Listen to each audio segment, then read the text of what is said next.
오늘 우리를 예배의 자리로 부르시는 하나님의 말씀은 이사야 48장 17절 말씀입니다. 너희의 구속자시오 이스라엘의 거룩하신 이인 여호와께서 이르시되 나는 내게 유익하도록 가르치고 너를 마땅히 행할 길로 인도하는 내 하나님 여호와라. 아멘. 찬송가 64장 기뻐하며 경배하시 함께 찬송하도록 하겠습니다.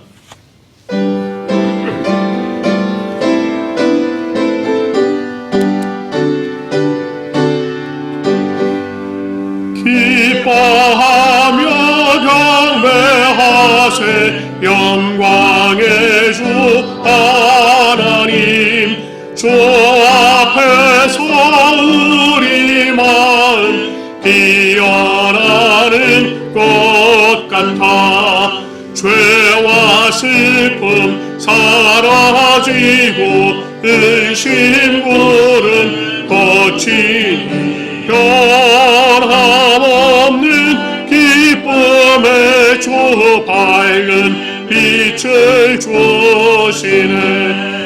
땅과 하늘 만물들이 주의 솜씨 빛내고 별과 천사 노래소리 끊임없이 드높아 물과 숲과 산과 골짜 들판이나 바다나 모든 만물 주의 사랑 기뻐 찬양하여라. 우리 주는 사랑이요 복의 근원이시니 삶이 기쁜 샘이 되어 바다처럼 넘치네. 아버지의 사랑 아래 우리 모두 형제니 서로 사랑하게 도와주시옵소서. 새벽별의 노래 따라 힘찬 찬송 부르니 주의 사랑 줄이 되어 한맘 되게 하시네. 노래하며 행진하여 싸움에서 이기고 승전가를 높이 불러 주께 영광 돌리세. 아멘.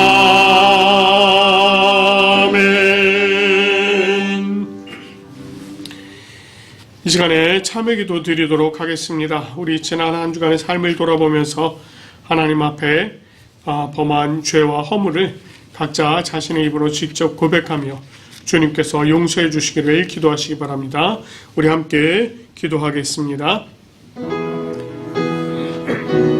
아버지님, 우리 하나님께서 참 크고 놀라우신 은혜로 우리를 지키시고 보호하시고 하나님의 은혜 가운데 또 인도하여 주시니 참으로 감사드립니다. 하나님, 우리의 삶을 주님께서 온전히 주장하시고 하나님의 은혜 가운데 세워주시니 또한 감사합니다. 하나님, 지난 한 주간 우리가 하나님 아버지 앞에 죄와 허물을 범했습니다. 하나님의 주님께서 이 모든 우리의 죄악된 모습을 용서해 주시기를 간절히 소원합니다. 또 우리를 긍휼히 여겨주시는 간절히 소원합니다. 하나님, 이 세상에 사신 정말 하나님의 말씀을 실천하여 전해드리겠습니다. 다른 여자는 아버지 하나님의 하시고 또 아버지 나의 자랑 나의 교만함을 가지고 살았습니다. 하나님, 오늘도 하나님 아버지 앞에 이런 불쾌의 모습을 온전히 드러냈습니다. 주여 하나님, 우리 죄악된 모습을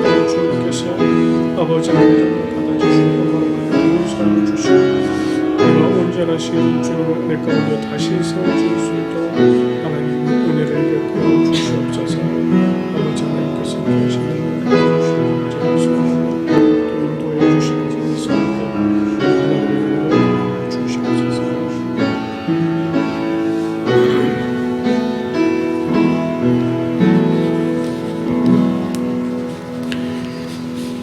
자신의 입으로 고백하며 참여한 우리들에게 우리 주님께서 로마서 1장 2절 말씀으로 죄사함을 선포해 주십니다.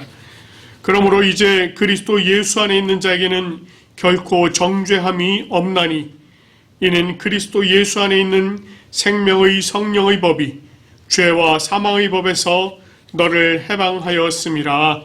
아멘. 우리 하나님께서 우리의 모든 죄를 사해 주시고 용서해 주신 줄로 믿습니다. 이제 모두 자리에 앉으시겠습니다. 우리가 하나님께 올려드리는 이 예배는 성부, 성자, 성령을 믿는 믿음의 신앙 고백이 기초가 되어야 합니다.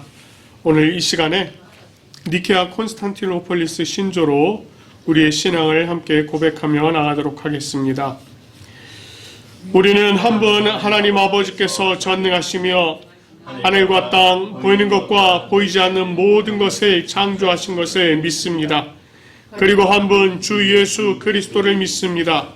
그분은 하나님의 유일한 아들이시며 모든 세대 이전에 아버지로부터 나시고 빛으로부터의 빛, 참 하나님으로부터의 참 하나님, 만들어지지 않으시고 나신 분이시며 아버지와 동질이시며 모든 것은 그분으로부터 나왔으며 우리 사람을 위해서 우리의 구원을 위해서 하늘로부터 오시고 성령과 동정녀 마리아로부터 육체를 취하시사 사람이 되시고 우리를 위해서 본디오 빌라도 지하에서 십자가에 달리시고 고난받고 무덤에 묻히셨으며 성사대로 셋째 날에 부활하시고 하늘에 오르사 아버지 우편에 앉으셨습니다.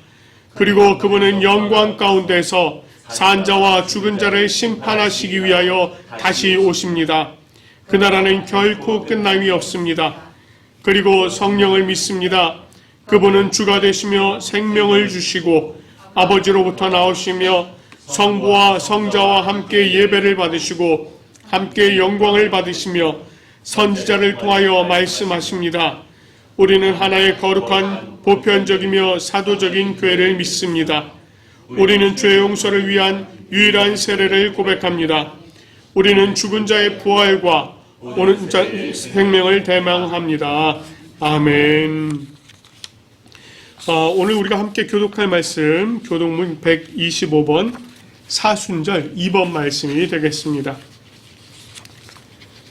우리 한 절씩 교독하도록 하겠습니다. 하나님이여 사슴이 시냇물을 찾기에 갈급함 같이 내 영혼이 주를 찾기에 갈급하니이다. 내 영혼이 하나님 곧 살아계시는 하나님을 갈망하나니 내가 어느 때에 나아가서 하나님의 얼굴을 배울까. 사람들이 종일 내게 하는 말이 내 하나님이 어디 있느뇨 하오니 내 눈물이 주야로 내 음식이 되었도다. 내 영혼아 내가 어찌하여 낙심하며 어찌하여 내 속에서 불안해하는가. 너는 하나님께 소망을 주라. 그가 나타나 도우심으로 말미암아 내가 여전히 찬송하리로다. 낮에는 여호와께서 그의 인자하심을 베푸시고 밤에는 그의 찬송이 내게 있어 생명의 하나님께 기도하리로다. 내 반석이신 하나님께 말하기를 어찌하여 나를 잊으셨나이까. 내가 어찌하여 원수의 압제로 말미암아 슬프게 다니나이까 하리로다. 내 뼈를 찌르는 칼같이 내 대적이 나를 비방하여 늘 내게 말하기를 내 하나님이 어디 있느냐 하도다. 내 영혼아 내가 어찌하여 낙심하며 어찌하여 내 속에서 불안해하는가. 너는 하나님께 소망을 두라. 나는 그가 나타나 도우심으로 말미암아 내 하나님을 여전히 찬송하리로다. 아멘. 하나님께서 주신 또 계명을 우리가 함께 마음에 새기면서 교독하도록 하겠습니다. 하나님이 이 모든 말씀으로 말씀하여 이르시되 나는 너를 애굽 땅 종되었던 집에서 인도하여 낸 내 하나님 여호와니라. 제2는 너는 나 외에는 다른 신들을 내게 두지 말라. 제2는 너를 위하여 새긴 우상을 만들지 말고 또 위로 하늘에 있는 것이나 아래로 땅에 있는 것이나 땅 아래 물속에 있는 것의 어떤 형상도 만들지 말며 그것들에게 절하지 말며 그것들을 섬기지 말라. 나 여호와 너의 하나님은 질투하는 하나님인즉 나를 미워하는 자의 죄를 갚되 아버지로부터 아들에게로 3, 4대까지 이르게 하거니와 나를 사랑하고 내 계명을 지키는 자에게는 1000대까지 은혜를 베푸느니라. 제3은 너는 내 하나님 여호와의 이름을 망령되게 부르지 말라. 여호와는 그 이름을 망령되게 부르는 자를 죄 없다 하지 아니하리라. 제4는 안식일을 기억하여 거룩하게 지키라. 여세 동안은 힘써 내 모든 일을 행할 것이다. 일곱째 날은 내 하나님 여호와의 안식일인즉 너나 내 아들이나 내 딸이나 내 남종이나 내 여종이나 내 가축이나 내 문 안에 머무는 객이라도 아무 일도 하지 말라.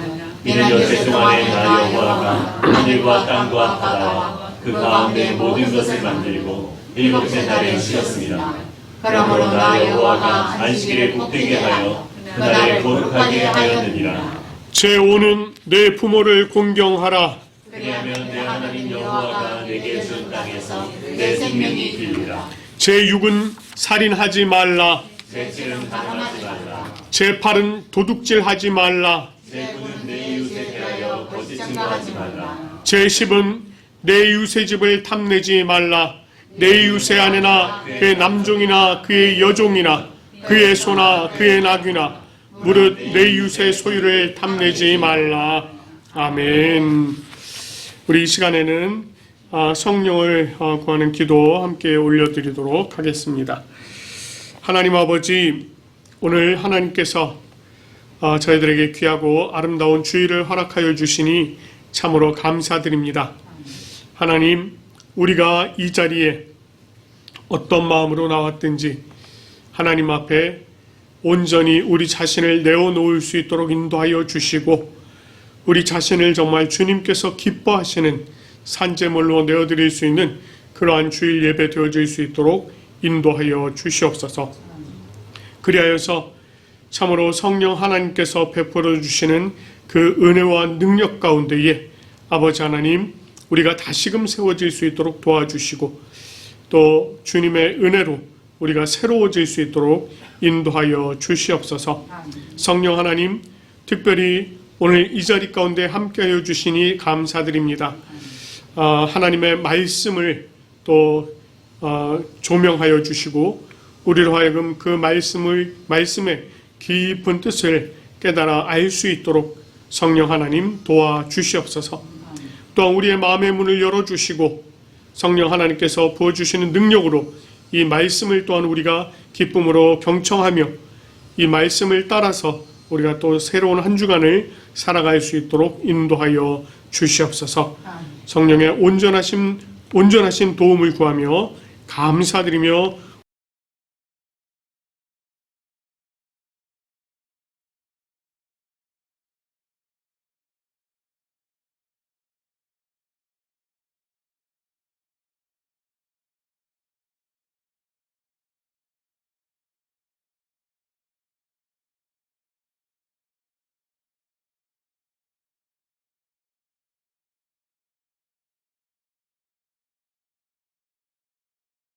말하노니 사람의 언약이라도 정한 후에는 아무도 패하거나 더하거나 하지 못하느니라.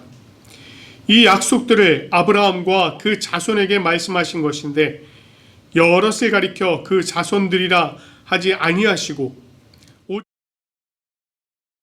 자손이라 하셨으니 곧 그리스도라. 내가 이것을 말하노니 하나님께서 미리 정하신 언약을 430년 후에 생긴 율법이 폐기하지 못하고 그 약속을 헛되게 하지 못하리라. 만일 그 유업이 율법에서 난 것이면 약속에서 난 것이 아니니라. 그러나 하나님이 약속으로 말미암아 아브라함에게 주신 것이라.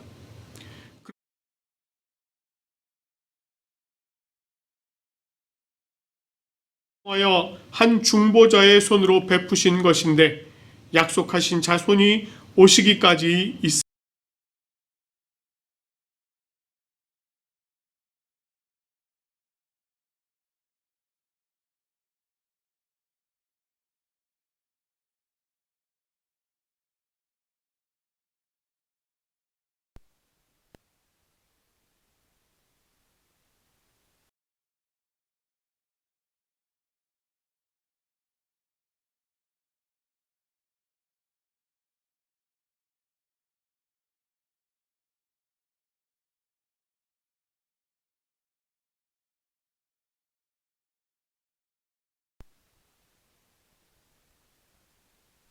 갈라디아서 말씀 이제 또 오랜만에 저희가 함께 나누게 됩니다.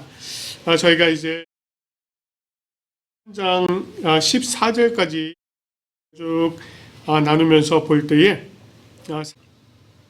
여기에는 사람의 행위나 근간이 되는 율법의 행위는 조금도 설 자리가 없는 것이다 라고 하는 것을 우리들에게 가르쳐 준 것이었습니다. 그리고 바울은 그 율법의 행위에 대한 내용을 또다시 구약의 말씀들을 인용해서 가르치면서 예수 그리스도께서 십자가에 달리시고 우리를 속량하신 그 사실을 믿는 자는 그 믿음으로 인하여 의롭다 하심을 얻게 되고 성령을 얻게 됨을 전하면서 율법으로 되돌아가지 말고 믿음 위에 굳게 세워질 것, 그것을 가르쳤습니다.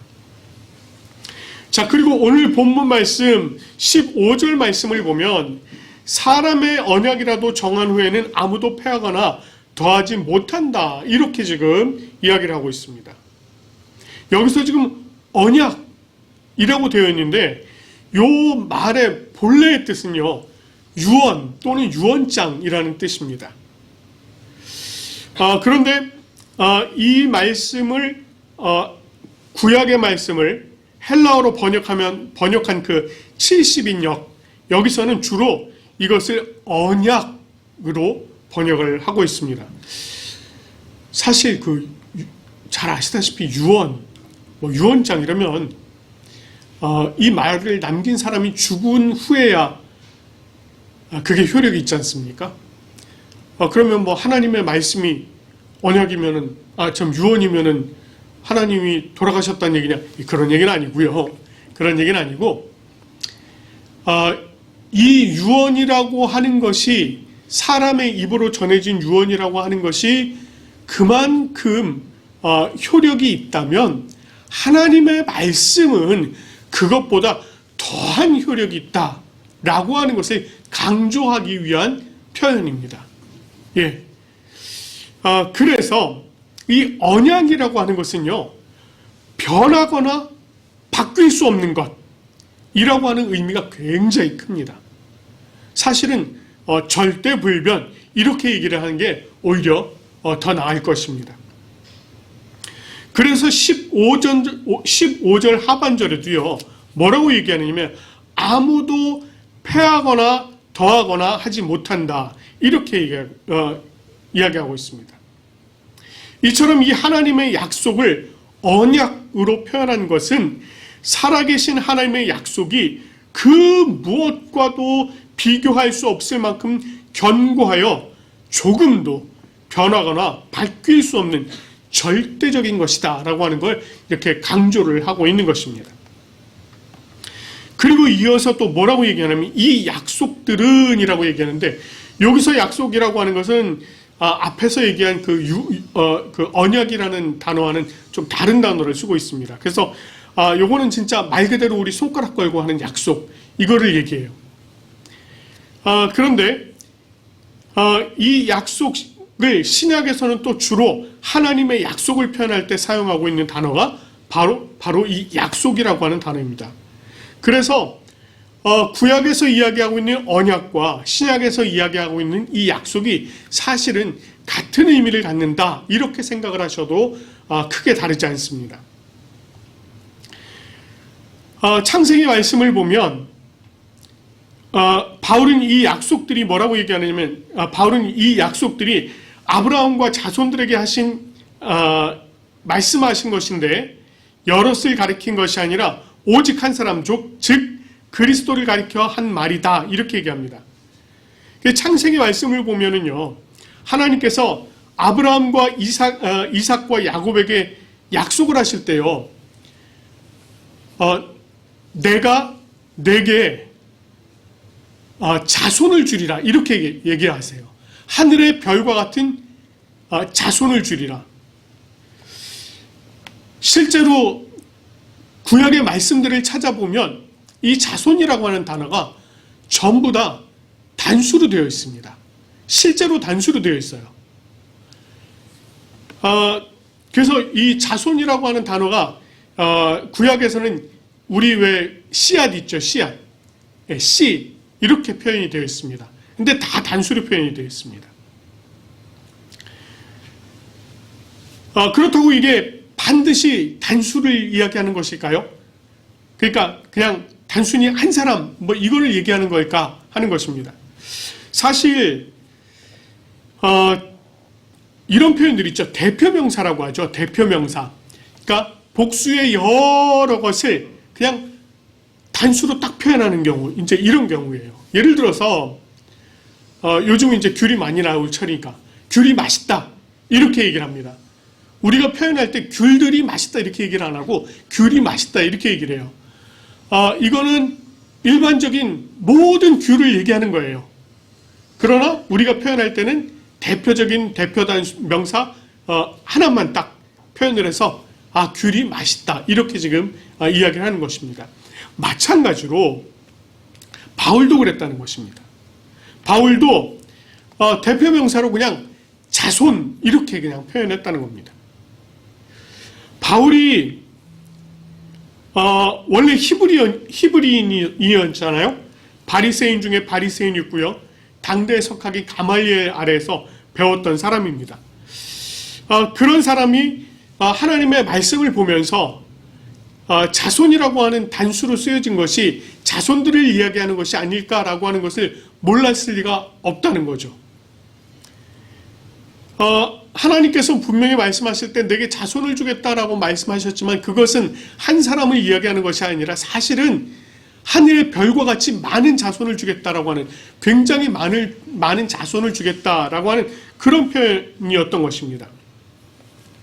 그럼에도 불구하고 이 바울이 자손이라고 하는 이 말을 굳이 단수와 복수로 구분해서 이야기하고 있는 것은 하나님의 궁극적인 초점이 한 인물에게 향하고 있다는 것입니다. 다시 말해서 하나님께서 아브라함과 이삭과 야곱을 통해서 많은 자손을 주셨고 그 자손들이 이 땅에 왔는데 결국은 그 자손들이 쭉 집중하고 있는 곳은 한 곳이라는 거예요. 바로 수많은 자손들이 결국은 인류의 죄사함을 위해서 이 땅에 오시는 단 한 분, 예수 그리스도에게 집중이 되고 있다는 것입니다. 바울이요, 이걸 누구보다도 잘 알고 있었습니다. 그래서 그는 복음의 중심이신 예수 그리스도가 바로 약속된 자손이다, 이렇게 전하고 있는 것입니다. 그리고 이어서요, 하나님께서 미리 정하신 언약을 430년 후에 생긴 율법이 폐기하지 못하고 그 약속을 헛되게 하지 못하리라, 이렇게 얘기합니다. 하나님께서 미리 정하신 언약이라고 하는 말은 이미 우리가 앞에서 말한 하나님의 약속으로 오신 그리스도를 얘기하는 것입니다. 그리스도의 오심은 이미 하나님께서 약속하신 것이고 그것은 그 무엇과도 비교할 수 없을 만큼 아주 견고하여서 조금도 변하거나 바뀔 수 없는 절대적인 것이었다라고 하는 걸 지금 얘기합니다. 그렇기 때문에 430년 후, 그러니까 이게 어떤 기간이냐면요, 아브라함으로부터 모세 때까지의 기간이에요. 그러니까 아브라함에게 약속을 하셨고, 그리고 430년이 지나서 율법이, 모세를 통하여서 율법이 전해진 것입니다. 이와 같은 시간이 지난 후에 그 율법이 하나님의, 그 시간이 지난 후에 생겨난 그 율법이 하나님의 약속을 폐기하거나 헛되게 하지 못한다는 것입니다. 하나님의 언약은요, 이미 율법이 있기 전부터 있었어요. 아브라함이 그의 자손으로 약속되었던 그 자손에 관한 그 약속이 이미 있었죠. 그런데 이 약속이 사실은 아브라함 이전에도 있었습니다. 창세기 15절 말씀에 내가 너로 여자와 원수가 되게 하고 내 후손도 여자의 후손과 원수가 되게 하리니 여자의 후손은 내 머리를 상하게 할 것이요 너는 그의 발꿈치를 상하게 할 것이다 라고 하는 바로 이 말씀입니다.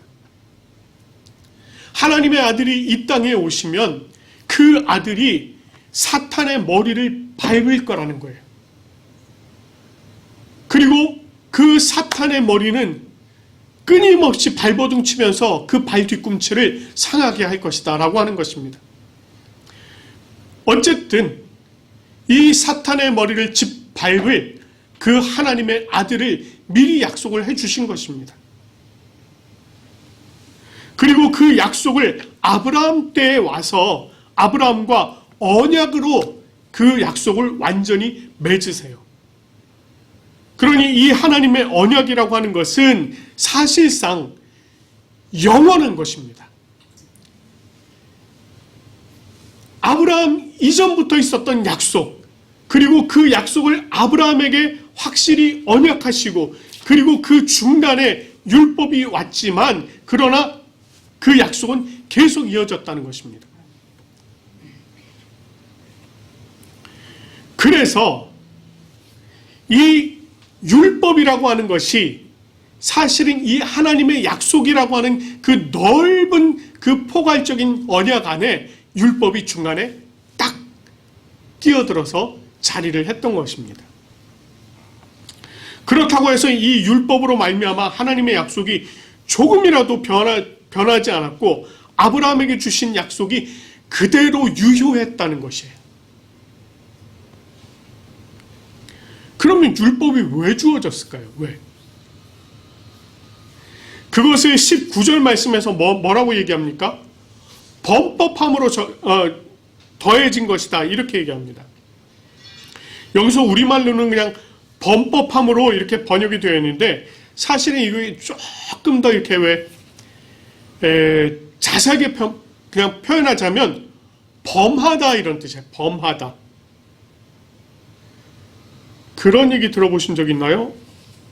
뭐 초등학교에서 피구하던 학생들 중에 몇 명이 죽었다는 일이 있었죠. 아, 잘 모르시는구나. 네, 피구하던 학생들이 죽었다는 거여서. 왜 죽었냐? 금 넘어가서 선을 넘어가서 죽었다는 거예요. 공 맞은 것도 아니고. 이게 범법이에요. 이게 지금 이 선 넘어간 거 이거 얘기하는 거예요. 법이 있어서 법을 어겼을 경우에는 범법이죠. 그런데 법이 없는 경우에는 과연 그게 범법일까요? 법이 없어. 없으면 범법이 아닌 거예요. 그렇다고 죄가 없어진 걸까요? 그것도 아닙니다. 그러니까 사람들이 이전에 죄를 범해도 이것을 잘못한 범법한 것이다 라고 정할 만한 법이 없었기 때문에 그것에 대해서 처벌을 못했다는 것이에요. 어떤 아프리카 선교사님이 아프리카에 가서요 선교를 하시면서 이 마을 사람들을 좀 잘 도울 수 있는 방법이 뭘까 생각을 하다가 파인애플을 심어서 이것을 가져다 팔면 수익이 나니까 이걸 가지고 좀 먹을 것도 먹이고 또 가르칠 것도 가르치고 해야겠다는 생각을 해서 이분이 파인애플을 심으셨답니다. 그런데 파인애플이 잘 익어서 내다 팔 때가 되어서 보면 자꾸 없어지는 거예요. 이걸 내일 따다 팔아야지 이러면 없어지고, 요것도 내일 따다 팔아야지 이러면 또 없어지는 겁니다. 그래서 이분이 도저히 안 되겠어서요, 하루는 밤에 지켜봤대요. 도대체 저게 왜 없어지는 걸까? 지켜봤더니 마을 사람들이 와서 그걸 따가더라는 거예요. 마을 사람들이 와서 그걸 따가더래요. 그래서 이튿날 그 마을 사람들을 불러놓고 얘기했답니다. 당신들 이거 왜 따가느냐? 당신들 것도 아니지 않냐? 이랬더니 이 사람들이 그러더래요. 이게 왜 우리 게 아니에요? 이렇게 묻더랍니다. 아니, 허허 벌판에 심겨진 이게 왜 우리 게 아니에요? 이러더래요. 그러니까 우리 생각에는 우리가 심어서 우리가 이렇게 이런 계획을 가지고 이렇게 생각을 하고 있으니까 우리의 일반적인 생각으로는 훔쳐간 것이고 잘못한 것이지라고 생각을 하지만 그 사람들 입장에서는 그냥 땅에서 난 거니까, 우리가 맨날 땅에서 난 거 따다 먹었으니까 자기들한테는 그게 잘못이 아니더라는 거예요. 바로 이런 겁니다. 그래서 이 선교사님이 다시 가르쳤대요. 죄에 대해서 무엇인지 이러면서 다시 가르쳤다는 겁니다. 바로 그런 거예요. 죄인 줄 몰랐다는 겁니다. 죄가 있었지만 그것이 죄인 줄을 알지 못했던 거예요. 그러나 율법이, 하나님께서 율법을 주시고 그 율법이 자 이제부터 이것은 죄라고 부를 거야 라고 얘기를 하는 그때부터 사람들이 이것이 죄구나 라고 하는 걸 이제 깨닫게 되었다는 겁니다. 그리고 그것을 깨닫고는 더 이상 그 죄에서 죄를 범하지 않도록, 하나님 죄를 떠나서 하나님 안에 들어와 살도록 그렇게 가이드라인을 만들어 주신 것이 바로 율법이라는 거예요. 그리고 이 율법이요, 오늘 말씀을 보니까 천사를 통해서 한 중보자의 손으로 베푸신 것, 이렇게 얘기합니다. 여기서 얘기하는 중보자는요, 모세를 얘기합니다. 그러니까 율법을 하나님께서 천사를 통해서 모세에게 주셨고 모세를 통해서 그걸 또다시 백성들에게 베풀어 주신 것이라는 겁니다.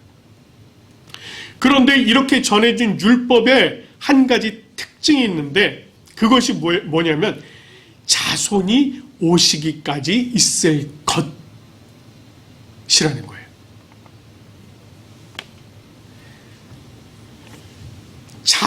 그러니까 자손이 오시기까지 있다는 얘기는 이 율법이 자손이 오시면 그 유효성이 사라진다는 겁니다. 이 율법의 유한성을 설명하는 거예요. 예수 그리스도께서, 하나님께서 약속하신 자손이 오시면 그 율법이 이제 그 메시아를 중심으로 다시 전환이 된다는 것입니다.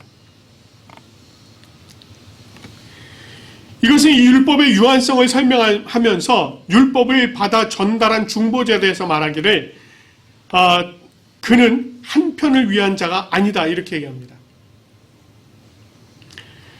이 인간 중보자인 모세가요, 때로는 하나님 편에서 백성들을 향하여서 말씀을 선포하고 율법을 선포하고, 때로는 사람들의 편에 서서 하나님 앞에 엎드려서 기도하는 그러한 역할을 감당했던 것이 바로 이 인간 중보자 모세였습니다. 때로는 이 편에 때로는 이 편에 자신의 위치를 바꿔야만 하는 그런 위치에 있었다는 것입니다. 그러나 반면에 하나님께서는 한 분이시라고 얘기해요. 이는 하나님께서는 변하지 않는 분이라는 얘기입니다. 변하지 않으시고 무한한 존재라고 하는 것을 지금 얘기하는 것입니다. 다시 말해서 이 율법의 주체자가 중보자가 아닌 하나님이셨다는 거예요. 그러면 이 율법을 주신 분이 바로 하나님이시다라고 하는 것입니다. 자, 그러면 이게 어떤 의미가 있을까요? 하나님께서는 죄 가운데 빠진 인류를 구원하시기 위해서 한 자손 그리스도를 약속하신 분이시죠. 그리고 그 하나님께서 죄를 알게 하는 그 율법을 주셨죠. 그러면 과연 그리스도에 대한 하나님의 약속과 율법이 서로 상반될 수 있느냐 하는 것입니다. 우리가 자꾸 이제 이 갈라디아서 또 로마서 이 서신서 바울의 이런 내용들을 이 서신서의 내용들을 보면서 은연중에 어떤 생각을 갖게 되느냐면 율법과 복음이 반대되는 것이다, 상반되는 것이다 라고 하는 그런 개념을 갖는 경우가 많이 있습니다. 왜 그러냐면 설교를 하다 보면은요 자꾸 그런 부분들을 강조를 해요. 복음을 강조하느라고 율법의 잘못된 부분들을 이야기를 하다 보니 이게 마치 율법과 복음이 상반되는 것처럼 그렇게 오해되는 경우가 많이 있다는 것입니다. 그래서 지금 바울도 지금 그걸 얘기하는 거예요. 그럼 과연 이 두 가지가 상반되는 것이냐라고 하는 것입니다. 그리스도에 대한 약속을 주신 분도 하나님이시고 율법을 주신 분도 하나님이시면 이 두 가지가 서로 일맥상통해야 되는 거 아니냐라고 하는 그 질문인 것입니다. 물론 바울도요 이 질문을 스스로 던집니다. 21절 말씀을 보면 이렇게 질문하죠. 그러면 율법이 하나님의 약속들과 반대되는 것이냐, 이렇게 스스로 질문합니다. 그리고는 뭐라고 답합니까? 결코 그럴 수 없다라고 즉답합니다. 이것은 율법 역시 하나님의 약속을 위한 것이다 라고 하는 것입니다. 율법 역시 하나님의 약속을 위한 것이다. 그것을 바울이 이렇게 설명을 해요. 만일 능히 살게 하는 율법을 주셨더라면 의가 반드시 율법으로 말미암았으리라. 자, 이 말을 조금만 풀면 이렇습니다. 만약 누구든지 율법으로 구원을 얻을 수 있다면 의가 율법의 행위로 말미암았을 것이다 라고 하는 것입니다. 하나님께서 율법을 주셨는데 그것을 조금 느슨하게 해주셔서 우리가 그냥 살면서 이 정도라면 그냥 할 수 있지 라고 하는 정도로 주셨다면 우리가 의를 얻게 되고 구원을 얻게 되는 것이 다 율법으로 가능했다는 것입니다. 그러면 우리가 의를 얻게 되는 것, 그것이 율법의 행위로 되는 것이다 라고 하는 거예요. 그런데요, 만약에 이것이 가능했다면 자손에 대한 약속, 그리스도에 대한 약속이 의미가 있을까요? 무의미해지는 것입니다. 아브라함과 맺었던 그 약속이요, 무의미해지는 거예요. 이 말인즉슨 믿음으로 의롭다 칭함을 받는 것이 무의미해지는 것입니다. 이 말은 예수 그리스도께서 이 땅에 오신 것도 쓸데없는 그냥 무의미한 짓이 되어버린다는 것입니다. 결국 하나님이 필요 없는 무의미한 약속을 하신 것밖에 되지 않는다는 거예요. 율법서 이외의 모든 성경 다 필요 없다는 것입니다. 그냥 율법서만 있어도 되는 거예요. 만약에 그랬다면. 그러나 바울이 이 율법이 하나님의 약속을 위한 것이다 라고 하는 것을 22절 말씀을 통해서 이렇게 전합니다. 그러나 성경이 모든 것을 죄 아래 가두었으니 라고 얘기합니다. 여기서 얘기하고 있는 성경, 요거는 율법을 얘기해요. 그러니까 율법이 모든 것을 죄 아래 가두었다라고 하는 이 말은 그 어떤 것도 율법으로부터 자유로울 수 없다는 뜻이에요. 율법으로는 구원을 얻을 수도 없고 율법으로는 의롭다고 칭함을 받을 자가 없다는 것입니다.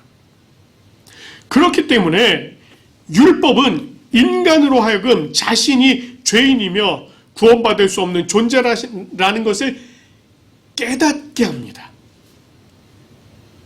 그것을 깨닫게 하는 거예요.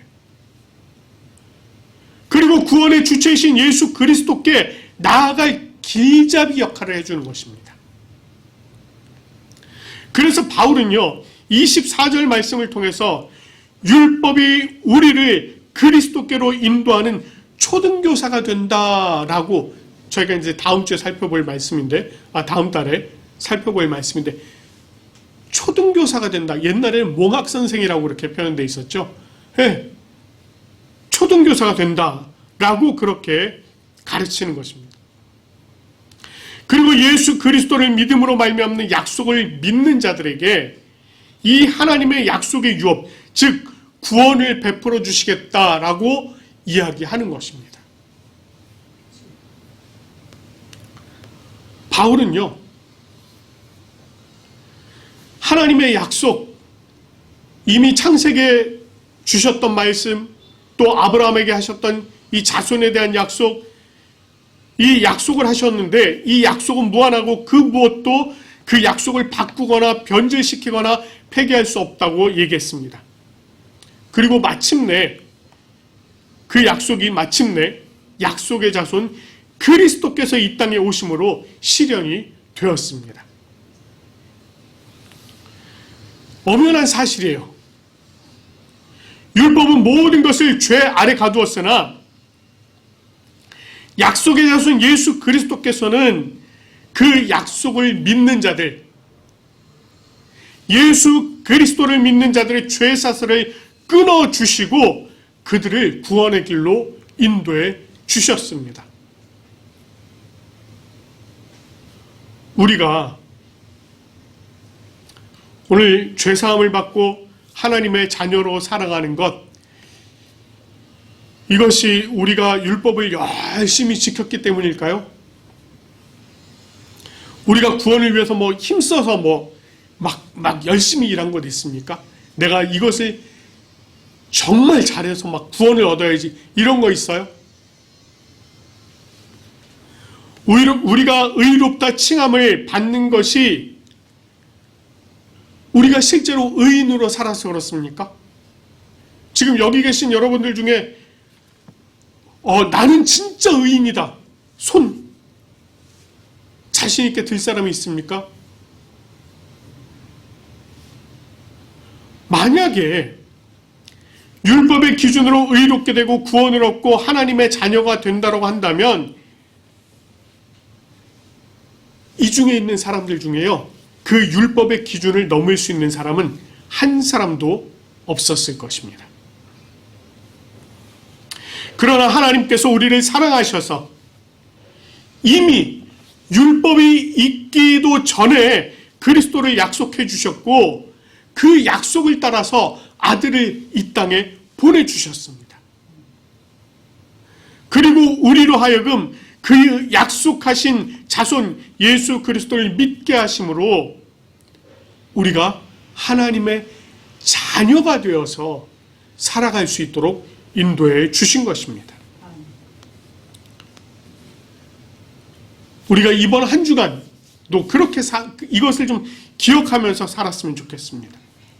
내가 잘난 것이 아니라 나는 아무것도 할 수 없었으나 그러나 하나님께서 약속하신 자손을 보내주셨고 그저 그 자손, 약속하신 자손 예수 그리스도를 믿음으로 우리가 구원함을 받고 의롭다 칭함을 받고 하나님의 자녀로 살아갈 수 있는 이 특권을 누리게 되었다라고 하는 이것을 꼭 기억하시기 바랍니다.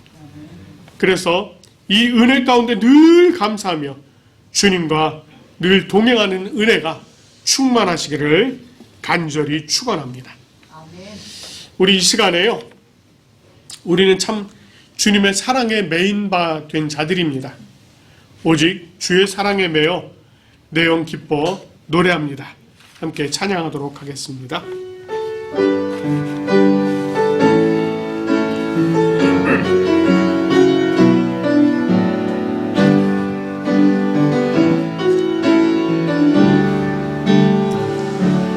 오직 주의 사랑에 매여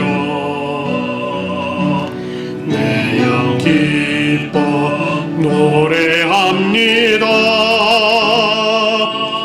이 소망의 언덕 기쁨의 땅에서 주께 사랑드립니다. 오직 주의 임재 안에 갇혀 내 영 기뻐 찬양합니다. 이 소명의 언덕 거룩한 땅에서 주께 경배드립니다. 주께서 주신 모든 은혜 나는 말할 수 없네. 내 영혼 즐거이 주 따르렵니다. 주께 내 삶 드림. 주께서 주신 모든 은혜, 주께서 주신 모든 은혜 나는 말할 수 없네. 내 영혼 즐거이 주 따르렵니다. 주께 내 삶 드립니다. 우리 이 시간에 함께 기도하실 때 하나님께서 약속해 주신 자손 예수 그리스도를 믿음으로 우리가 하나님의 자녀 되었음을 기억하고 온전히 그 주님의 베풀어 주신 은혜 가운데 살아가는 주님의 백성들 될 수 있도록 해달라고 우리 이 시간에 함께 기도하도록 하겠습니다. 아버지 하나님, 오늘 하나님께서 우리를 또 주님의 자녀로 세워주시니 참으로 감사드립니다. 하나님 아버지, 그렇습니다. 우리는 율법의 기준으로는 아무것도 할 수 없는 그런 정말 그런 아버지 하나님 정말 부질없는 인간에 불과했습니다. 그러나 하나님께서 아브라함에게 약속하셨던 그 약속을 따라서 아버지 하나님 정말 그 자손을 믿는 자에게 참된 아버지 하나님 정말 자녀됨의 구원을 허락하여 주시는 그 은혜를 따라서 아버지 하나님, 우리가 정말 우리 입술로 예수 그리스도를 믿음으로 말미암아 주님의 자녀 되었음을 이 시간 고백합니다. 아버지 하나님, 정말 이 모든 것이 하나님께서 베풀어 주신 은혜이며 이것이 참으로 정말 우리를 사랑하시는 하나님의 놀라우신 능력임을 또한 아버지 하나님 정말 우리가 하나님 아버지 앞에 고백합니다. 하나님, 우리가 이제 정말 우리 입술로 정말 주님을 고백함으로 아버지 하나님 정말 우리가 주님의 자녀가 되었습니다. 우리가 주님의 자녀된 백성으로서 아버지 하나님 정말 주님 안에 온전히 거할 수 있도록 도와주시고 하나님의 은혜 가운데 온전히 세워져가는 우리들의 삶이 되어질 수 있도록 하나님 은혜를 더하여 주시옵소서. 아버지 하나님, 그리하여 우리가 온전하신 주님의 능력 가운데 함께 세워지며 복음의 능력 가운데 함께 세워져서 이 복음을 들고 또한 아버지 정말 세상 가운데로 나아갈 수 있는 그러한 우리의 삶이 되어질 수 있도록 하나님 함께하여 주시옵소서. 아버지 하나님, 정말 이 복음으로 말미암아 세워진 우리들의 삶이 또한 복음으로 증거되어지고 복음으로 전해질 수 있도록 하나님께서 은혜를 더하여 주시옵소서.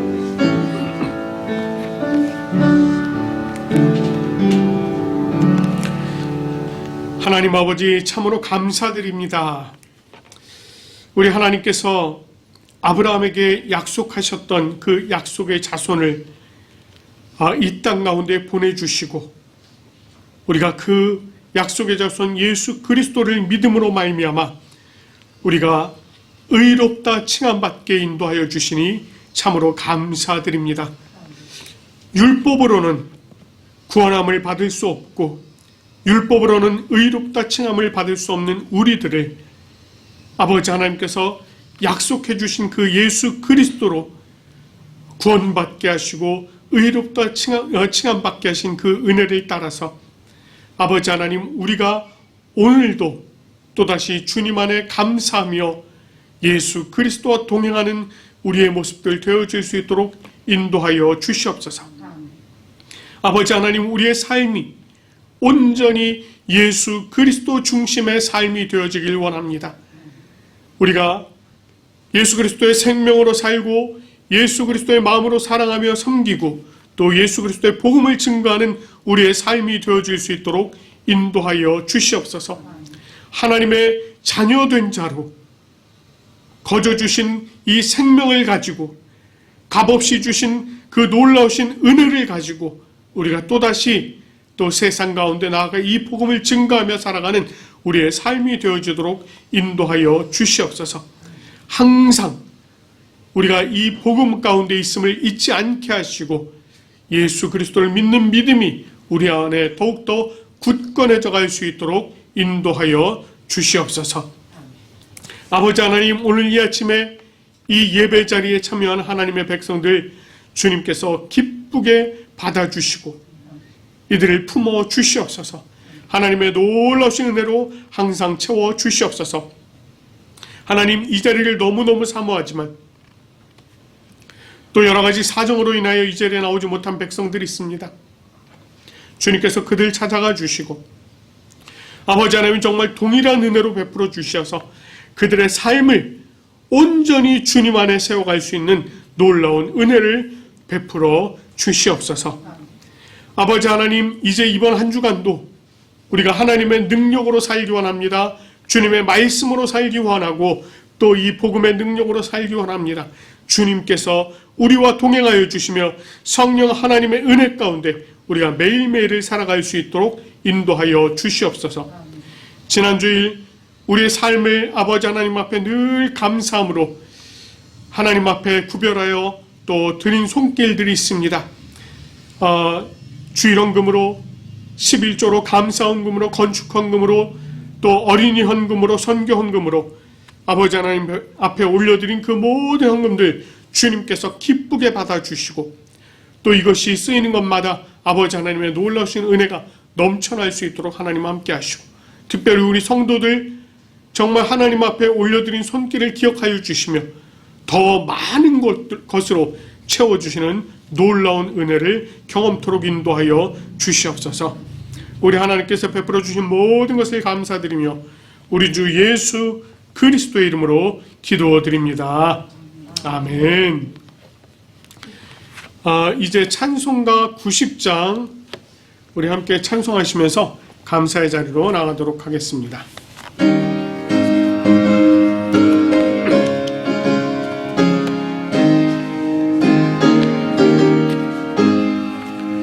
주 예수 내가 알기 전 날 먼저 사랑했네. 그 귀한 사랑 나타내 내 영혼 거듭났네. 주 내 맘에는 계시고 나 주의 안에 있어. 저 포도비유 같으니 참 좋은 나의 친구. 내 친구 되신 예수님 날 구원하시려고 그 귀한 몸을 버리사 내 죄를 대속했네. 나 주님을 늘 믿으며 그 손을 의지하고 내 몸과 마음을 바쳐서 끝까지 충성하리. 내 진실하신 친구여 은혜 내려주사 날 항상 보호하시고 내 방패 되옵소서. 그 풍성한 참 사랑을 능히 끊을 소녀 날 구원하신 예수는 참 좋은 나의 친구.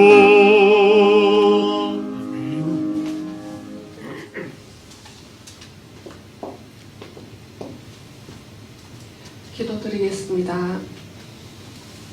한결같은 사랑과 은혜로 저희를 인도하여 주시는 하나님, 오늘도 주님 앞에 나와 은혜 받을 수 있도록 늘 복주심을 감사드립니다. 지난 한 주간에도 저희들의 몸과 마음을 회복시키시고 지켜주셔서 감사합니다. 오늘 예배의 자리에 감사의 마음을 구별하여 주님께 드립니다. 저희들의 마음을 기쁘게 받아주시고 주님의 뜻을 이루시는 일에 잘 쓰여지기를 소망합니다.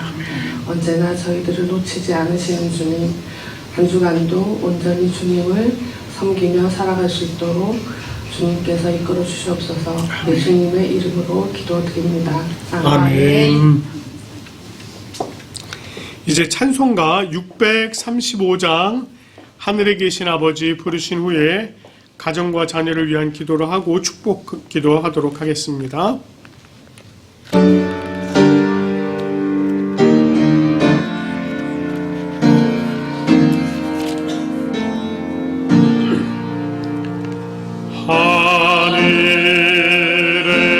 하늘에 계신 아버지 이름 거룩하사 주님 나라 임하시고 뜻이 이루어지이다.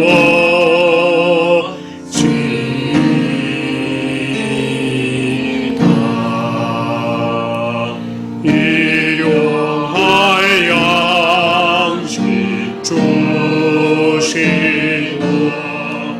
우리들의 근죄 다 용서하옵시며 또 시험에 들게 마시고 악에서 구원하소서. 대개 주의 나라 주의 권세 주의 영광 영원히 아멘. 이제 가정과 자녀를 위해서 우리 잠시 기도하도록 하겠습니다. 하나님 아버지, 오늘도 하나님께서 가정을 주셔서 감사합니다. 주신 것에 따라서 아버지 주여 하나님 함께 주시옵소서. 하나님의 능력을 함께 주시고 다 가정들을 주님께서 지켜보아하여 주시옵소서. 우리 고백교회에 속한 가정들이 아버지 하나님 성령의 능력을 가득 채워줘 성령 충만한 가정들 되게 하시고 아버지 하나님 사랑 넘치는 가족, 특별히 예수 그리스도의 통치가 이루어지는 가정, 하나님의 나라가 되어지는 가정들이 되어서도 하나님 인도하여 주시옵소서. 이 가정들은 아버지 하나님께서 기쁘게 받으시는 온전하신 사랑으로 또 아버지 하나님의 세워져는 귀한 가정들 되어주시고 하나님께서 함께하여 주시옵소서. 주님의 크신 은혜와 사랑으로 세우시고 인도하여 주실 것을 믿습니다. 감사합니다. 아버지 하나님 주님께서 결심으로 주시옵소서. 우리 가족들마다 아버지 하나님의 은혜가 더욱더 차고 넘칠 수 있도록 하나님께서 은혜를 베풀어 주시고 인도하여 주시옵소서. 아버지 하나님께서 주시고 인도하시는 모든 것을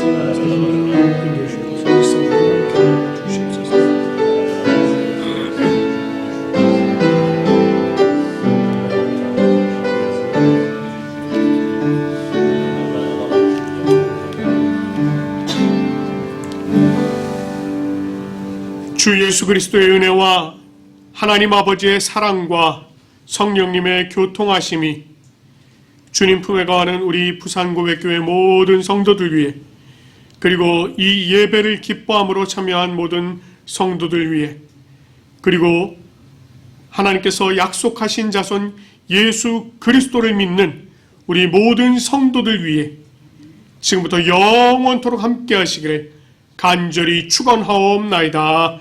아멘.